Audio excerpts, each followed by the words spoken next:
Hello dear students, how are you all? Welcome back. As you all know that we are doing chapter number 2 of class 11th chemistry subject, that is structure of atom, and in continuity of this chapter today we are going to discuss about our next topic, that is Heisenberg's uncertainty principle.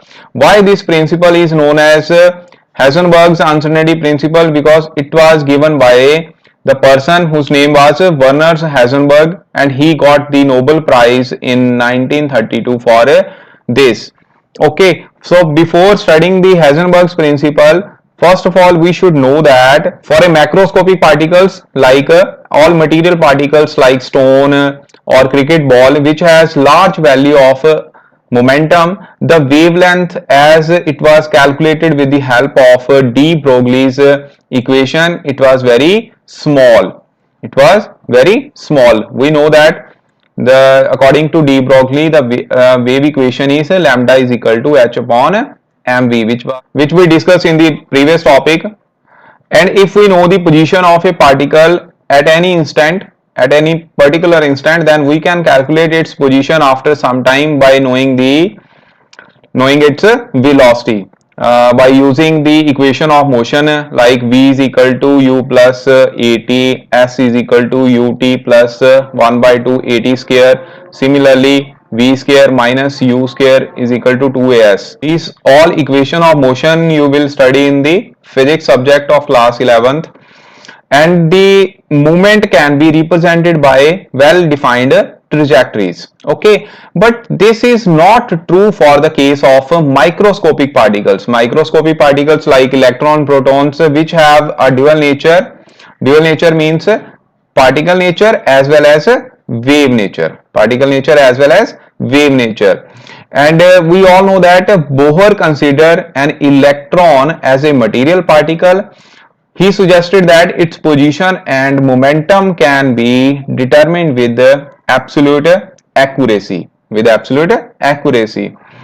But when electron is considered in the form of wave, as it was discussed by the suggested by the de Broglie, it is not possible to determine simultaneously the exact position and velocity of electron more precisely at the given instant, since wave is extending throughout the region of space. Okay, so Heisenberg gave the major blow to the Bohr's atomic theory. So today we are going to fail the Bohr's atomic model. According to Heisenberg,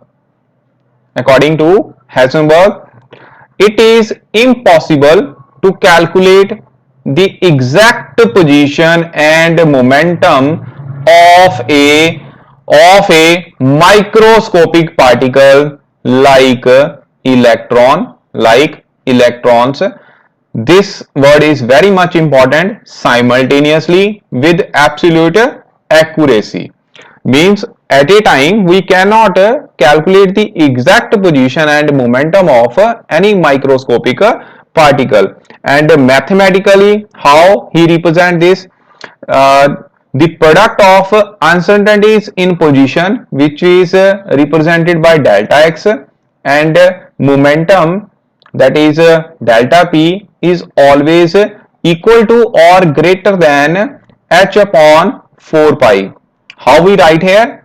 Delta x, the product of delta x and delta p. Delta p is always greater than equal to h upon 4 pi. Okay, remember again, delta x is uncertainty in position and delta p is uncertainty in momentum. And we all know that momentum is equal to m into v. We know that mass is always constant. Therefore, the change in momentum will be equal to m into delta v, means change in momentum will depend upon the change in velocity. Okay, and here m is mass of that particle, and delta v is change in or uncertainty in velocity, and h is Planck's constant. You all know that the value of Planck's constant, that is 6.626 into 10 raised to power minus 34 joule second. Okay, and here the n n means n can be 1, 2, 3, 4, and for electron this n is approximately equal to 4. Therefore our equation is delta x into delta p is greater than equal to h upon 4 pi, and for simplicity we always write delta x into delta p is equal to h upon 4 pi, means for solving the numericals we use equal to sign. And one more equation we can write here, delta x into m into delta b equal to h upon 4 pi. So this is our Heisenberg's uncertainty equation, and this equation we use for solving the numericals. And when he gave this principle, it was given in 1927. Okay, in 1927. And here equating sign represent that the minimum product of delta x and delta p is equal to a constant value. Therefore we can say that delta x is inversely proportional to delta p each other. Okay, so now what is the explanation from here? Explanation of Heisenberg principle is as we have discussed that delta x is inversely proportional to delta p. Therefore we can say that when the first case may arise when the position is calculated accurately, means more precisely, means there is no change in the position. Therefore the change in position means uncertainty in position will be equal to 0. If it is equal to 0, then delta p, as it is inversely proportional to delta x, therefore delta p is directly proportional to 1 by 0. So 0 नीचे आ गया, it means delta p will be infinity, will be equal to infinity, means it would not be possible to calculate the momentum accurately. Okay, and the second case may arise when the momentum is calculated accurately or more precisely, means there will be change in momentum is equal to 0. वहां पे हमने particle का exact momentum calculate कर लिया है, means change in momentum is 0. Therefore the change in means uncertainty in position will be equal to, किसकी equal आएगा? Again infinity. Okay, as we know that delta x inversely proportional to delta p. Okay, so it would be not possible to calculate the position accurately. Come to the next point, that is why electron cannot exist in nucleus. So from Heisenberg principle we can justify it.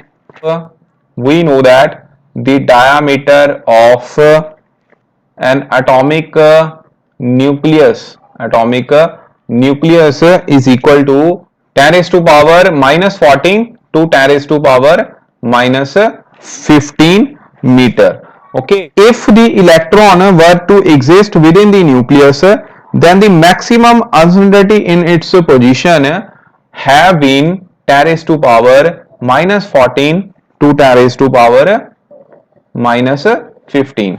According to Heisenberg principle, we know that delta x into delta p, means product of delta x into delta p is greater than equal to h upon 4 pi, and we know that delta p is equal to m into delta v. Therefore we can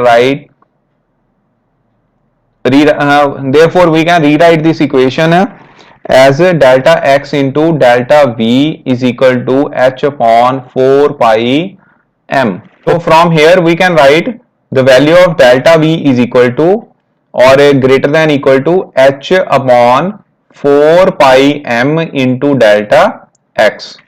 After putting all these values, h is equal to 6.626 into 10 raised to power minus 34 divided by 4 into 3.14. The mass of electron is 9.11 into 10 raised to power minus 31 kg, and the value of delta x, we will take the delta x value here 10 raised to power minus 15, because the size of a nucleus is approximately 10 raised to power minus 15 meter, and if the electron is present within the nucleus then it should be in this region. Okay, so after calculating all these values, we will get delta V greater than equal to 5.7 into 10 raised to power 10 meter per second, 10 raised to power 10 meter per second, and we know that the velocity of light is equal to 3.0 into 10 raised to power 8 meter per second. It means the velocity of electron is greater than the velocity of light. So therefore we can say that electron cannot exist in the nucleus. Now come to the significance of uncertainty principle in our daily life. Just like de Broglie's equation, uncertainty principle has no real significance in our daily life. That is in case of macroscopic world. It is due to the fact that energy of photon is insufficient to change the position and velocity of macroscopic object, that is cricket ball, motor car. इस playground में अगर cricket ball के ऊपर light पड़ रही है तो वो फ्लड लाइट्स क्रिकेट बॉल की पोजीशन चेंज नहीं कर सकते. So we can say that in our daily life the impact of uncertainty principle is insignificant. And the next is influence of uncertainty principle on Bohr's atomic model. We know that Bohr's theory consider an electron as a material particle and its velocity and momentum can be determined with accuracy.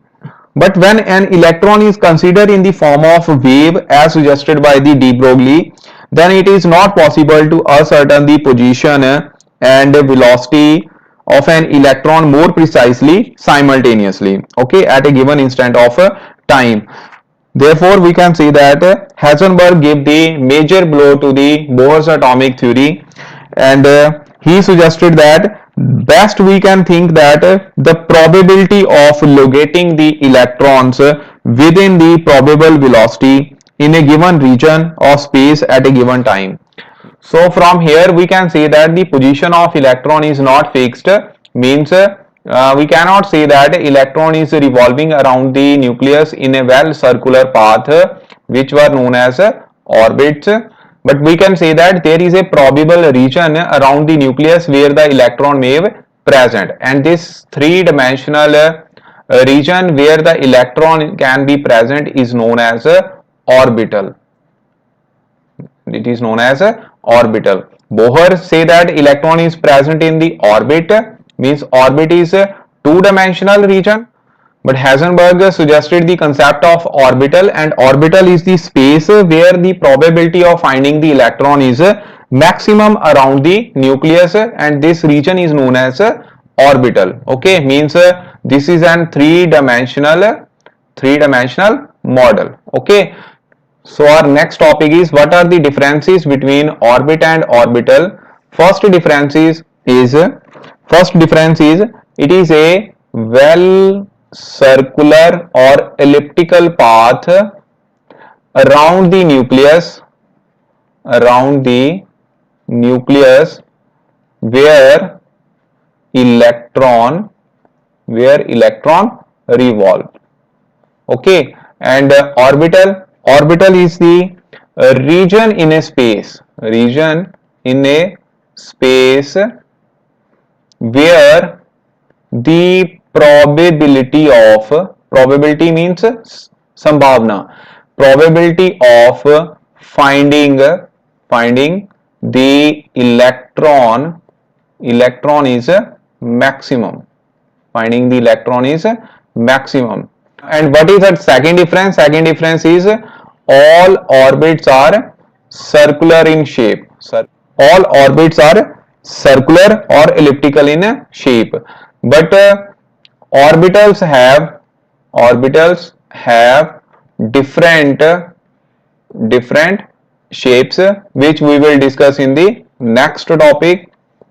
And the third difference is orbits are non-directional, and orbitals are except s orbital, all other orbitals are orbitals are directional. All other orbitals are directional. What is the fourth difference here? Fourth difference is an orbit can accommodate maximum of 2n square electrons. N is a principal quantum number, that is 1, 2, 3, 4 and so on. Okay, and in case of orbital, any orbital can accommodate maximum of 2 electrons, so this is the difference between the orbit and orbitals. Our next topic will be Schrodinger wave equation and quantum numbers. We will do in the next video. Thank you so much.